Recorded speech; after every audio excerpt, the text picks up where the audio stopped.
araw mga kamima. Itong araw na to gagamutin ko si Taga ng Neosporin dahil po siya po yung pusa rito na palaging nakikikain sa harapan ng aming bahay.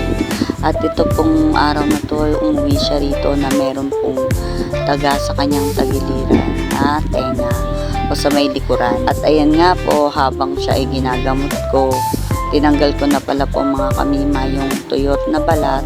At ngayon po, para malagyan ko siya ng gamot sa kanyang tenga, pinapakain ko po siya. At pagkatapos ay unti-untiin ko po siyang lagyan. Bale yung pang-spray po na yon, kumbaga sa atin, siya po ay agua oxinada. At mabilis po siyang makatuyo ng mga sugat-sugat. After ko pong linisin yung kanyang sugat, ay papahiran ko na po nitong Neosporin na galing po sa ibang bansa. Mabisa po talaga siya kasi po antibiotic po siya na ointment. At bihira lang po na makabili kami ng ganyan kapag wala pong nagbibigay sa amin ng gamot na galing sa ibang bansa.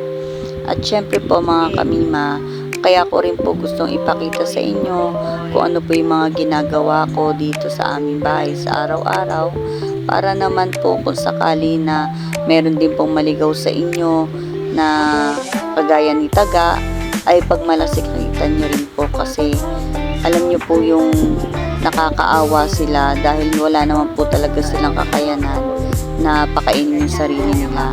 At ayan po, nilagyan ko na po siya ng cone dahil nga po pinakamot niya, at pag bumabalik siya sa amin ay puro sugat na po yung kanyang tenga.